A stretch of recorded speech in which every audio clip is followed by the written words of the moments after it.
తాకట్లో ఉన్న బంగారాన్ని విడిపించి ఆ రోజున మార్కెట్ ధర కట్టి మిగిలిన డబ్బును మీకు అందిస్తుంది కొమ్మూరి గోల్డ్. ఎక్కువ మంది మామూలుగా మిమ్మల్ని మీ పేరు చెప్పగానే సినిమా నటుడు అంటారు. ఈసారి ఈ తరంలో ముఖ్యంగా ఈ ఒక్క కారణానికే నేను చాలా బాధపడుతూ ఉంటాను. కారణం ఏంటంటే నా జీవితంలో నేను ముఖ్యంగా రచయితని. అవును, నా ఉద్దేశం రచయిత కావడం వల్ల రచయిత కారణంగా నేను ఈ ప్రక్రియలోకి వచ్చి ఇటు అటు అటు అల్లుకొని అందరికి అదృష్టాలు కలిసి వచ్చినట్టుగా నాకు చాలా అదృష్టాలు కలిసి వచ్చి ఈ మాధ్యమాలు మిగతా ప్రసార మాధ్యమాల ప్రచార మాధ్యమాలన్నింటిలోని దూరడం జరిగింది. ఆ వెళ్ళిన సందర్భాల్లో వాటిలో ప్రాచుర్యం ఎంతో కొంత రావడము. ఈ కాలం కుర్రతనానికి ఇదే జ్ఞాపకం వస్తాయి. ఎందుకంటే సినిమా 38-40 సంవత్సరాలు శక్తివంతమైన మాధ్యమం కనుక ఇప్పటి కుర్రాళ్ళకి నాడు మీరు రచన కూడా చేస్తారండి అని అడిగేవాడు ఉంటారు. బాబు నేను రచనే చేస్తాను. అలాంటి వాళ్ళ కోసమే అండి మంచి మాట చెప్పారు, చాలా సంతోషం. 54లో ఆశాజీవి కథతో మీ సాహిత్య బాగా మంచి కరెక్ట్ బాగా మంచి గుర్తుంచుకున్నారు. అవును, 54లో నాకు 24 ఏళ్ళు. అంటే అప్పటికే మీ మీద కొన్ని ప్రభావం. 24 పొరపాటు నాకు లేని నేను చెప్తున్నా 14 ఏళ్ళు. మీ వయసును మీరే పెంచుకున్నారు. మరి అప్పటికి మీ మీద ఎటువంటి ప్రభావం ఉండే అవకాశాలు లేవు కదా. ఆంధ్ర సారస్వత పరిషత్తు తరఫున వాళ్ళ ప్రసంగం చేయమన్నప్పుడు నారాయణ రెడ్డి గారు నా మొదటి వాక్యం ఏంటంటే నేను నా జీవితంలో చిన్నతనాన్ని కోల్పోయానన్నాను.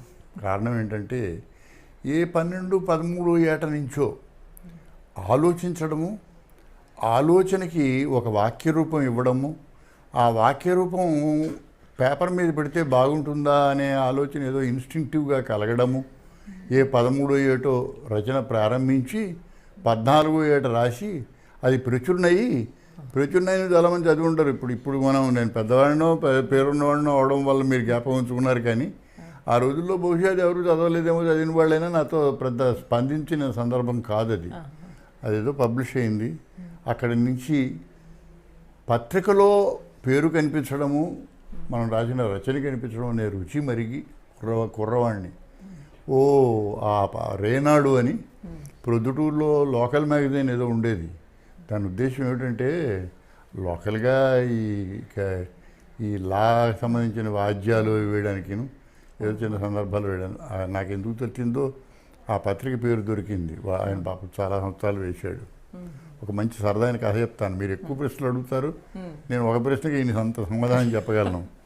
చాలా సంవత్సరాల తర్వాత 20-30 సంవత్సరాల తర్వాత నేను సింహాచలంలో దర్శనం చేసుకుని బయటకు వస్తుంటే ఒక అమ్మాయి, భర్త, పిల్లలు కనిపించారు.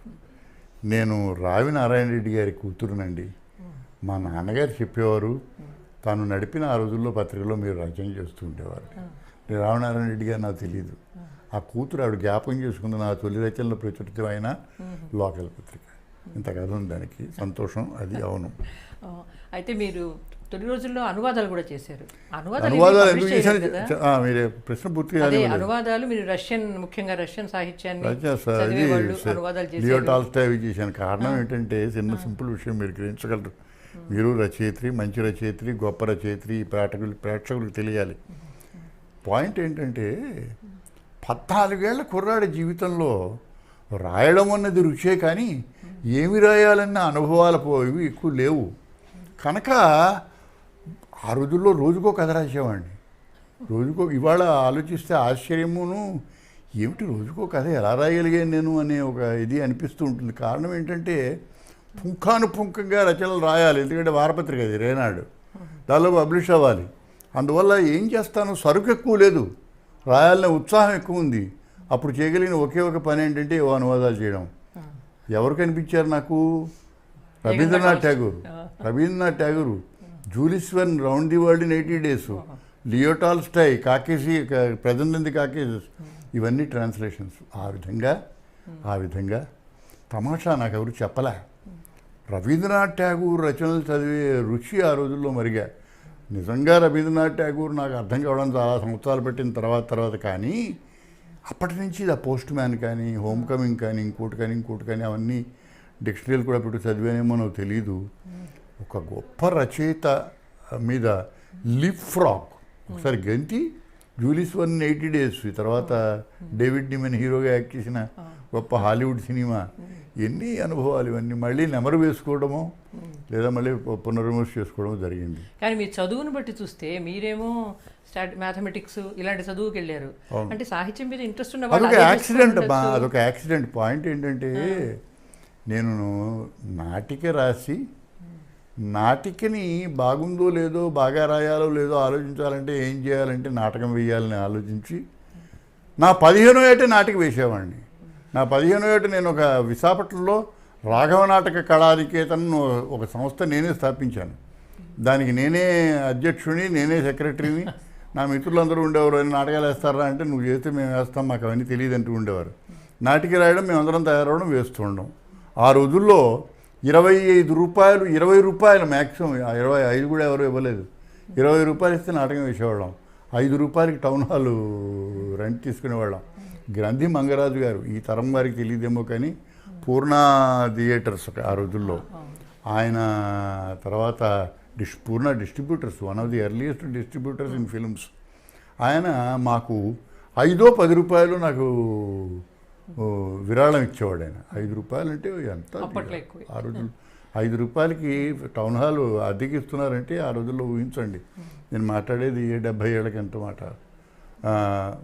సరే నేనే వెళ్ళి ఆయన రిసీవ్ చేసుకుని నేనే ఉపన్యాసం ఇచ్చి అంతా అయిపోయిన తర్వాత మేకప్ చేసి ఆ రాసిన నాటికి నేనే వేసి వీలైతే ఇదే వేసేవాడిని.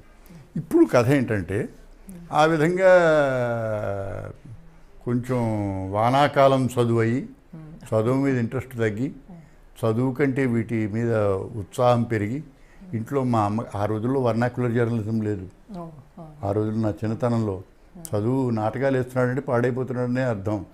ఇవాళైతే నా ఇంటర్వ్యూ మీరు రికార్డ్ చేసి ఇంకేదో కథ రాస్తే కథ రాసి ఇంత డబ్బు వచ్చేది, కానీ ఇవన్నీ ఒక వృత్తి అవుతాయని, వృత్తిపరంగా ప్రాచుర్యమో డబ్బు ఇవ్వగలిగే అవకాశాలు కలుగుతాయని ఆ రోజుల్లో మాకు తెలియదు. కనుక మా ఇంట్లో అందరికీ నేను రచనలు చేస్తున్నానంటే వీడు చెడిపోతున్నాడు, ఇంకెందుకు పనికిరాని వాడు అవుతాడు, పైపు చదువుకోవాలి. మా అమ్మగారికి విపరీతమైన వ్యతిరేకత. ఆవిడ నన్ను తిడుతూ ఉండే, వీడు రచనలు చేసి పాడైపోతున్నాడని. మా చిన్నాన్నగారు నాకు చదువు చెప్పేవాడు. ఆయన మెల్లిగా దొంగతనంగా వచ్చి వెనక నుంచి చూస్తే ఏదో తిక్కుమాల కథ రాస్తూ ఉండేవాడిని. వీడు మళ్ళీ రాస్తున్నాడండి, రాసి చెడిపోతాడు వీడు, పనికిరాడు వీడు అని తిడుతూ ఉండడం. అప్పుడు ఆ రోజుల్లో రోజు ఒక కథ రాస్తే అది వేయాలి కదా, కొందరు వేసేవాడు కాదు. నా కథలు పబ్లిష్ అయ్యేవి కాదు. రోజు వస్తాయో లేవో అని ఆ పోస్ట్ మాస్టర్ దగ్గరికి పోస్ట్ ఆఫీస్ దగ్గరికి వెళ్ళి ఇలా కూర్చోవడం. ఆఖరి మా ఇంట్లో తిడుతూ ఉంటే పోస్ట్ మాస్టర్ దగ్గరికి వెళ్ళి నిలబడ్డాను. ఏరా అన్నాడు. ఎవడు నువ్వు అని పేరు చెప్పాను. బాబు నాకు చిన్న ఉపకారం చేయాలి మీరు. ఏంటండి? నేను కేర్ ఆఫ్ పోస్ట్ మాస్టర్ అని పెట్టుకుంటాను ఇక్కడ, నాకు గూడు ఇవ్వండి, అలా పెట్టుకుంటాను. నీకోసం కాదయా, మూవింగ్ సేల్స్ రిప్రజెంటేటివ్స్ అలాంటి వాడు, మెడికల్ రిప్రజెంటేటివ్స్ వాళ్ళ కోసం పెట్టాను. కానీ ఏడు మామ పెట్టాను, ఏడిచానో గుర్తులేదు. మొత్తం మీద నాకు ఇలా అవుతుందండి బాబు, కష్టమైందండి. వాడు కుర్రాడు కూడా ఓ మూల పడేయండి వీడి ఉత్తరాలని.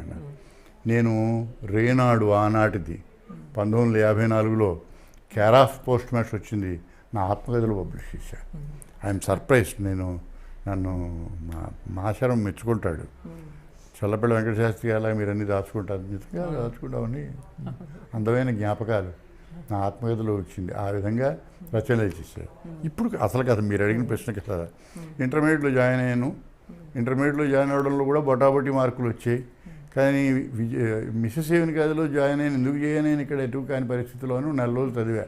దివాకర్ రామూర్తి గారు ప్రిన్సిపాల్ అనుకుంటాను, లేదా అప్పటికి అవ్వలేదు. మొత్తం మీద జరిగింది. మా నాన్నగారిని పెస్ట్ చేసేవాడు. మా నాన్నగారికి 30 రూపాయలు జీతం. 30 రూపాయలు అంటే ఆ రోజుల్లో బాగా ఎక్కువ. నేను ఎలాగ ఆయన కన్విన్స్ చేశానో పాపం, నేను ఒక్కడే కొడుకుని, అప్పటికి మా తమ్ముడు నాకు 12 ఏళ్ళు తేడా. మొత్తం మీద ఆయన ఒప్పుకున్నారు ఆంధ్ర యూనివర్సిటీకి వెళ్ళాలని. ఆంధ్ర యూనివర్సిటీలో 2 మహామహులు కూర్చుని మాట్లాడుకుంటూ ఉంటే నేను వెళ్ళా. ఒక ఆయన మీనాక్షి సుందరం గారు, ఇంకొక ఆయన శ్రీనివాస్ అయ్య గారు, కేఆర్ శ్రీనివాస్ అయ్య గారు, మహానుభావుడు. 2 కూర్చున్నారు. ఇంగ్లీష్లో నాకు మంచి మార్కులు వచ్చాయి. వస్తే వాళ్ళిద్దరూ సీట్ ఇస్తా అన్నారు. నేను యూనివర్సిటీలో ఎందుకు చదవాలనుకుంటున్నాను, కేవీ గోపాలస్వామి గారు నాటకరంగం అది ఉంది కనుక, ఇక్కడ నాటకాలు వేయచ్చు కనుక, యూనివర్సిటీలో చదువు కనుక, యూనివర్సిటీ చదువులో చిన్న గొప్పతనం ఉంది కనుక విన్నాను. మీనాక్షి గారు ఉద్యోగం ఇస్తాను. నాకు లెక్కల్లో అప్పుడు మంచి మార్కులు వచ్చేవి. నాకు ఎప్పుడు రికమెండ్ చేసేవాడు లేదు, చెప్పేవాడు లేదు, హితవు చెప్పేవాడు లేదు. నేను తెలుగు రచయితను అవ్వాలనుకుంటున్నాను. ఈ ఇంగ్లీషు నాటకాలు చదవడం వల్ల, ఇంగ్లీషు దీనిలో చేర్చుకోవడం వల్ల నా తెలుగు రచయిత యొక్క ఇది ప్రభావం పోతుంది కదా అని కేఆర్ శ్రీనివాసయ్య గారు ఆఫర్ చేసిన ఇంగ్లీష్ ఆనర్స్ నేను చదవలేదమ్మా. నిజంగానే జీవితం అంతా బాధపడుతూ ఉంటాను. కానీ ఇంగ్లీష్ సాహిత్యం అయితే బాగా చదువుకున్నారు కదా. అసలు తర్వాత వినండి, యూనివర్సిటీలో కూర్చుని నేను చదువుకున్నదే ఇంగ్లీష్ సాహిత్యం. జాన్ గాల్స్ వర్ది కానీ, ప్రీస్ట్లీ కానీ, ఇంకోటి కానీ. I was a bad student and best actor of Andhra university. నేను యూనివర్సిటీకి బెస్ట్ యాక్టర్ కేవీ గోపాలస్వామి శిష్యుడిని. అయితే మీనాడు సుందరం గారికి నాటకాలంటే ఇంట్రెస్ట్ ఉండేది. ఆయన నాటకాలకు ముందు రోజు వచ్చి కూర్చునేవాడు. మళ్ళీ ఏదంతా ఆనర్స్ అయ్యేసరికి మళ్ళీ బొటాబొట్టి మార్కులు, 9 మార్కులు తక్కువ కూడా వచ్చాయి. ఇవి చదువుకొని ఏం చేస్తావా, దేశంలోకి వెళ్ళని నన్ను తిట్టాడు అరగంట సేపు. ఆయన ఎవరు, నాకు డిగ్రీ ఇచ్చే గోపాలస్వామి గారు. ఆయనే సంతకం పెట్టి డిగ్రీ ఇవ్వాలి. నేనేం మాట్లాడలేదు, పోదరా అన్నట్టు పోయాను. ఏదో ఆ మార్కులన్నీ కలిపేరికి విఎస్ కృష్ణ గారు ప్రిన్సిపాల్. నాకు చెప్పానుగా బ్యాడ్ డిగ్రీ. దాని నుంచి ఇలా కథ చెప్తుంటే నా ఆత్మకథ అంతా చెప్పాలి మొత్తం మీద. నాటకాల దగ్గరికి వచ్చేస్తాను. అందువల్ల ముమ్మరం నాటకాలు. I was the best actor of Andhra university. Inter university youth ఫెస్టివల్లో పార్టిసిపేట్ చేశా. అంతర్ విశ్వవిద్యాలయ నాటక రచనా పోటీల్లో నా అనంతం అనే ఒక యావరేజ్ ప్లే, దానికి నాకు అవార్డు వచ్చింది. అండ్ థ్యాంక్స్ గాడ్, బికాజ్ ఈ దీనివల్ల డిగ్రీ కూడా వచ్చింది. తర్వాత కథ అంతా మీకు తెలుసు. నాటకాల అంటే నటించడం గురించి కాకుండా నాటకాలు రాయడం గురించి. సరే, అనంతంగా వచ్చింది కరెక్టే, కానీ అప్పుడే నాటకాలు రాశానమ్మా. నేను అడగదలుచుకుని, మీ మొట్టమొదటి చాలా పాపులర్ అయ్యి మీకు కూడా చాలా పేరు తెచ్చిన రాగరాగిణికి ముందు చాలా రాశాను నేను. అవును, రాశారు. కానీ మీకు ఎక్కువ పేరు తెచ్చిన సమయం వల్ల అది కూడా ఏంటంటే, అక్కడ నేను విజయనగరం నాటక పోటీలు రాఘవ నాటక స్మారక నాటక కళా పరిషత్తు జరిగితే ఒక నాటిక వేయాలని ఇంగ్లీష్ డిపార్ట్మెంట్లో ఒక సీనియర్ రైటర్ ఒక ఆయన ఉండేవాడు, కొండమూర్తి రామచంద్రమూర్తి గారు. తర్వాత మిత్రుడయ్యాడు. ఆయన ఒక హాస్టల్లో ఉండేవాడు. ఆయన దగ్గరికి వెళ్ళాను. నేను ఇలా వేద్దాం అనుకుంటున్నానండి, మీరు ఏదో నాటిక ఇవ్వాలంటే ఆయన ఇచ్చాడు. ఏమిటో ఇప్పుడు సడన్గా నీతో మాట్లాడుతుంటే నాకు అది జ్ఞాపకం రాలేదు, కానీ ఆ నాటిక తీసుకున్నాను. It was not a good play. అతని ద్వారంలో అతను ఆ రోజుల్లో రాసిన నాటిక, కానీ బాగానే రాశాడు. ఎందుకురా, ఒక దానిలో నాదేదో మిత్రుడి రోల్ ఉంది. నా 5 రూపాయలు లేడీ ఆర్టిస్ట్కి ఫీజు. 5 రూపాయలు అంటే చాలా ఎక్కువ, నాటికి 5 రూపాయలు. సరే, మొత్తం మీద అమ్మాయిని, సరస్వతి అమ్మాయి పేరు జ్ఞాపకం ఉంది. మేమందరం విజయనగరం నాటక పరిషత్తులో నాటిక వేసాం. నాకు ఏ ప్రైజు రాలేదు, ఎవడు దాని గురించి మాట్లాడలేదు. It was a very bad show. ఆ సంవత్సరం తెలుగు నాటక రంగాన్ని, సినీ రంగాన్ని ఏలే మహానుభావులు అందరూ నాటకాలు వేశారు. కె వెంకటేశ్వరరావు గారు ఆకాశరామన్న వేశాడు. జేవి స్వామి గారు, జేవి రమణమూర్తి గారు, నిర్మలమ్మ గారు, రావికొండలరావు గారు, గరిమెళ్ళ రామమూర్తి, వీళ్ళందరూ పంజరం వేశారు. తర్వాత కొర్రపాటి గంగాధరరావు గారు, కోడూరు అచ్చయ్య చౌదరి గారు, తర్వాత బివి ప్రసాద్, సమత. ఇవన్నీ ఎందుకంటే పుస్తకాలు జ్ఞాపకం లేవు, కానీ నాటకాలే జ్ఞాపకం ఉన్నాయి నాకు. మొత్తం మీద వేసాను. It was a bad play. అదిరిపోయే పెర్ఫార్మెన్సు, అదిరిపోయే ప్రదర్శన కె వెంకటేశ్వరరావు. ఆయన బెస్ట్ యాక్టర్ ఆంధ్ర యూనివర్సిటీ. అబ్బా, రాస్తే నేను నిద్రపట్టేది కాదు. ఆ సంవత్సరం రాఘవ స్మారక నాటకోత్సవాల్లో నాటకాలు చూడడం అన్నది, it had fortified my urge to big associated with theatre. అయిపోతే కొన్ని నెలల తర్వాత ఈ కె వెంకటేశ్వరరావు అనే ఆయన వైజాగ్ తీసుకొచ్చి బాటా మణిగారిని ఉండేవాడు. ఆయన నన్ను పరిచయం చేశాడు, నాకు పరిచయం చేశాడు. అప్పుడు నాకంటే ఇది 14, ఇంకో 2 ఏళ్ళు కలిపి 16 మహా అయితేను. నేను ఆయనతో మాట అన్నాను, నా చేత నాటకం రాయించండి.